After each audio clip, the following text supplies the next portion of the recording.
नमस्कार प्रणाम दोस्तों, मैं शीला पटेल बनारस से। आज मैं बहुत प्यारा सा बहुत धमाकेदार लचारी गीत लेकर आई हूँ।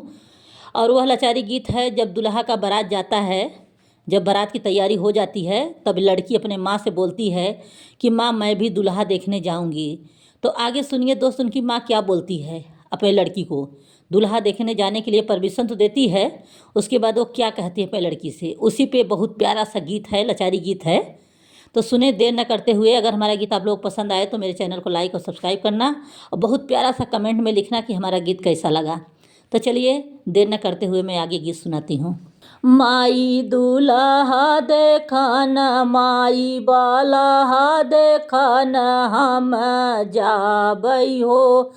माई दूल्हा देखन, माई बाला देखन, हम जाबई हो।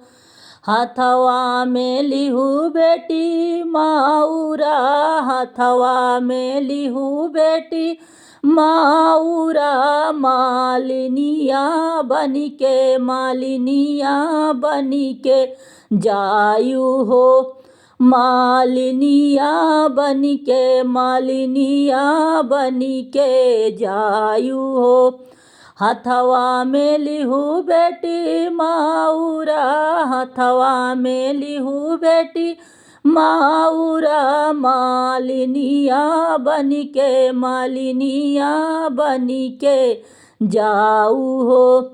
माई दूल्हा देखन, माई बाला देखन, हम जाबई हो।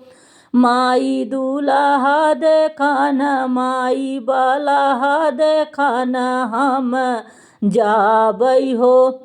हथवा में लिहू बेटी जोड़वा, हथवा में लिहू बेटी जोड़वा, दरजिनिया बनिके, दरजिनिया बनिके जाऊ हो।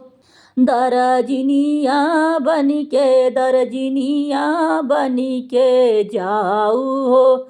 हथवा में लिहू बेटी जोड़वा, हथवा में लिहू बेटी जोड़वा, दरजिनिया बनिके, दरजिनिया बनिके जाऊ हो। माई दूल्हा देखन, माई बाला देखन, हम जाबई हो। माई दूल्हा देखन, माई बाला देखन, हम जाबई हो। हथवा में लिहू बेटी जूतवा, हथवा में लिहू बेटी जूतवा, मोचिनिया बनिके, मोचिनिया बनिके जाऊ हो।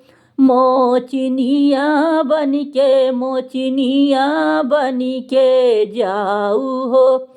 हथवा में लिहू बेटी जूतवा, हथवा में लिहू बेटी जूतवा, मोचिनिया बनिके, मोचिनिया बनिके जाऊ हो।